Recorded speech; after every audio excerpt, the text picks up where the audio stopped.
Hi, my name is Alice Osborn, and I am a poet. I'm actually a published poet. I teach in the schools. I have taught adults for the good part of 10 years. I've taught in libraries, I've taught in private workshops, and I have published 5 books of poetry. I'm here today to make poetry easier. Poetry is simply the way of expressing yourself, but not directly expressing yourself. So you can talk about how you're happy or sad or lonely, but not directly say happy, sad, or lonely. If you love words, if you love how words look on a page or how they sound or the magic of words, then poetry may come very naturally to you.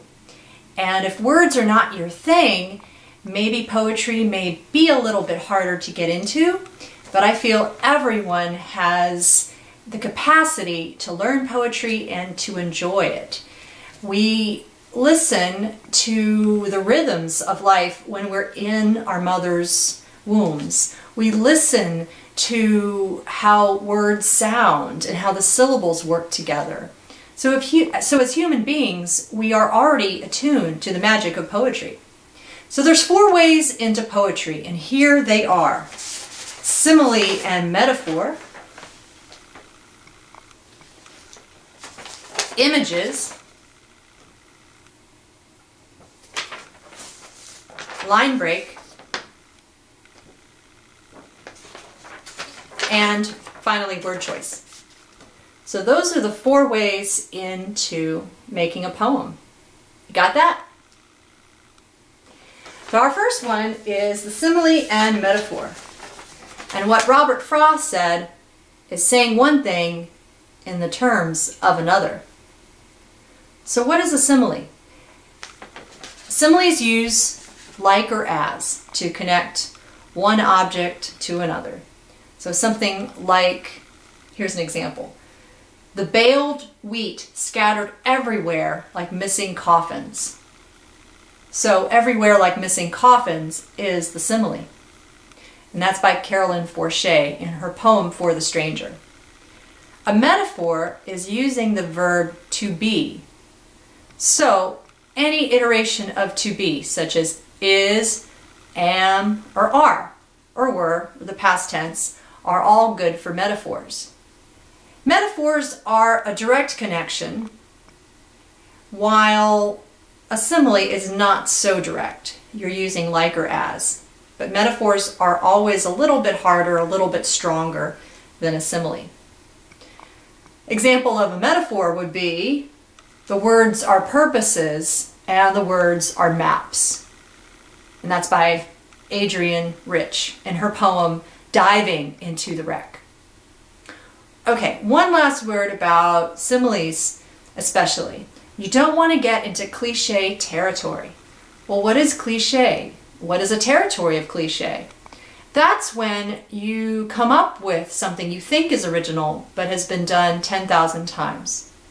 Example, black as night, black as coal, hot as an oven, hot as the sun. Those are all cliches, and they do not belong in poetry. I'm a big stickler against using cliches. Just warning, if you ever are in a class with me, I will coach you to say, that's not right.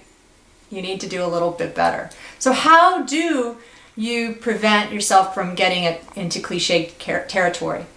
What you can do is think of something fresh that you come up on your own, and that's all of what poetry is about, coming up with your own original ideas.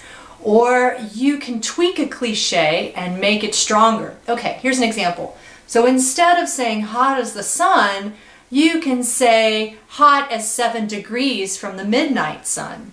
So you're using hot as the sun, but you're using more details, and that makes it your own. And that's called reforming of a cliche. Okay?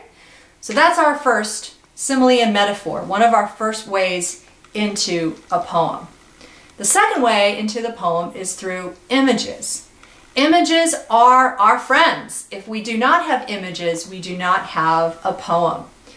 Images is anything that you can picture in your mind that is also combined with a sense. The most popular sense is the sense of sight. And what are the other four? Smell, taste, touch, and sound. My favorite is sound, and then smell. I don't like taste so much. But we all have our preferences. And if you can combine a picture of something with a sense, and then you also tie in an emotion like happy and sad and joyful, you have a strong image. Let's have an example. Let's give you an example of what an image would look like. Okay, so we've got Robert Frost, one of my favorite poets, and in his poem, Nothing Gold Can Stay, he uses images. Listen. Nature's first green is gold, her hardest hue to hold. Her early leaves of flower, but only so for an hour. Then leaf subsides to leaf, so Eden sank to grief, so dawn goes down to day, nothing gold can stay. Well, what does that poem mean? He's using the images of the leaf and Eden and dawn to all say that youth, or the gold of youth, is fleeting. That's one way to look at it. He also talks about perhaps that you win a trophy, but the next day you have to work hard to win another trophy.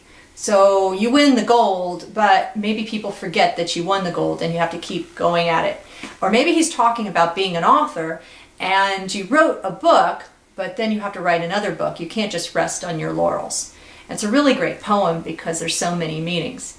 And as a poet, that's one of our great goals, is to make poetry that has multiple meanings and has multiple layers. You don't want something that's flat and predictable. Oh, that's like a cliche. Yeah, you don't want that.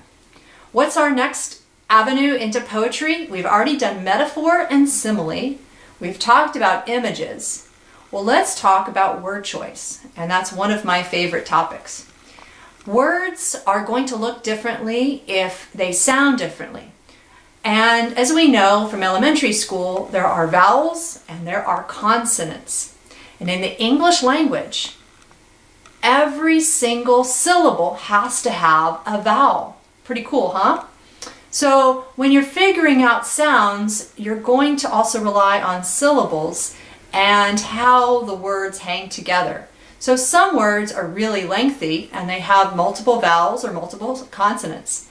And if you have too many vowels, you're going to have a lot of O and E and Ah sounds. Well, maybe you want to contrast that with more stopped syllables that have more consonants in them, such as stop, jump, pounce, or linger. And those are all stopped sounds. And here's an example. We've got the John Mellencamp song of Pink Houses, one of my favorite songs. And he says, well, there's people and more people, so that's a long vowel. What do they know? We've got our vowel sounds, right? Of O. Go to work in some high rise, eyes. And vacation down at the Gulf of Mexico. Oh. And those are all deliberate word choices. One of my favorite poems is The Graph. And it is by William Carlos Williams. And he wrote it he wrote very, very short poems. And he wrote short poems because he was a doctor and didn't have a whole lot of time to write poetry. But he wrote books and books of poetry. This is called Graph again, and I want you to pay attention to the last word. The last word in the poem is belly.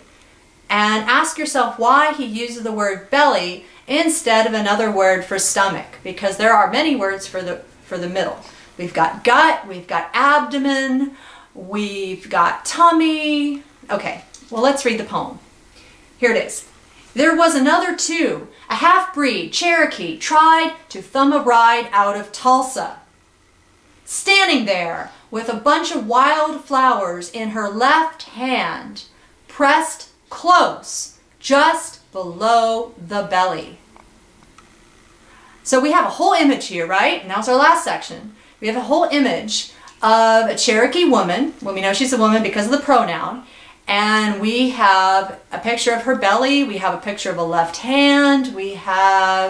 And we're assuming that the fellow or the speaker of the poem is traveling, perhaps by car. And if you've ever been to Tulsa, it's very flat, and especially in the summer, it's really, really hot. It was 110 degrees when I was there 5 years ago. Not a fun place, and there were a lot of cops. But anyway, why does he choose the word belly? Think about it. Belly is a great word to use if you are pregnant, right? So he says that the Cherokee woman, the half-breed Cherokee woman, is pregnant without saying she's pregnant. And that is the magic of poetry.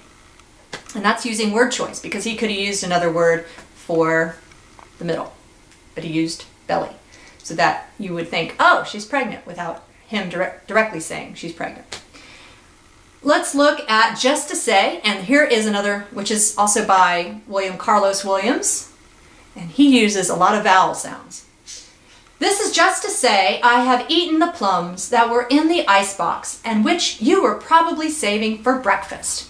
Forgive me. They were delicious, so sweet, and so cold. And that's the poem. Pretty cool. So we've got a lot of good word choices there. And he uses icebox and plums. And we've got that they were saved, that those are the plums that someone was saving, but he ate them, and they were sweet and they were cold. And those are all great words because it captures the image. The word choice works together with the image. Our last way into poetry is through line break. And I know that I switched those at the beginning. Line break. Line breaks are what makes a poem a poem. So you could throw words on a page willy-nilly and say, hey, it's a poem, but it's not a poem because you haven't thought anything about where the lines should go and where they should break. As a general rule, it's fine to break a line, to go to the next line, with a period or a comma, a semicolon, or a dash. Now another thing, treat poetry like you would a sentence. So you don't want to capitalize every single first word. You want to either capitalize it if it's appropriate to do so, so that if it's the beginning of the next sentence, of course use a capital. Or if you're quoting someone with quote marks and that's the first word and the first letter, of course, would be capitalized. You want to be appropriate and lowercase when it's appropriate to lowercase. So if you're using a dash, the word before the dash is not capitalized and the word after the dash is not capitalized. And same with a comma. A lot of beginning poets mess that up. So because their word processor somehow makes everything a capital letter. Okay, that's wrong. You want to revise that and have the lowercase or the capital if it's appropriate. And be sure when you are looking at what is capitalized and what's lowercase, you also look at place names, and like Windsor Knot, for example, that would be capital. Dumpster is a place name, and that's actually capitalized. So those are all into the word choice line break category. Naturally, stop your line with a comma or period, or if you don't do that, you could stop your line and have another start of the sentence so that your reader will go right to the next sentence. They'll be forced because they want to read what is following after the first word of that line. Okay, here's an example. And in the poem by Gwendolyn Brooks, it is the pool player, Seven at the Golden Shovel. And what she does, if y'all can see this, we've got an example of, we read real cool, we left school. So if you can see that, right there, she has the we's at the end. Yeah, at the end, not at the beginning, and that is called enjambment. So let me read the poem. We real cool, we left school. We lurk late, we strike straight.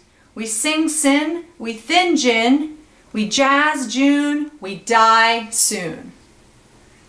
And there's no we in die soon because we all die alone. And you're supposed to figure that out on your own because you're a smart poet.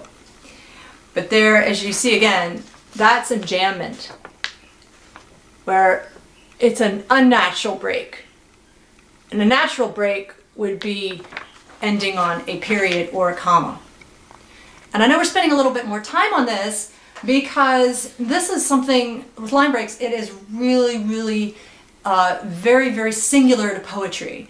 And you could probably transfer an image to fiction, memoir, regular nonfiction, regular writing, same with simile and metaphor, same with word choice. But line break, it's very specific to poetry. And you become a better poet the more that you understand how line breaks work. And that's why we're spending a little more time on this. The other thing, the words that are the connector words, such as and, for, the, that, you want those at the beginning of your line, not at the end, because as Western readers, we read from left to right, and we put most of our conversation on the right side.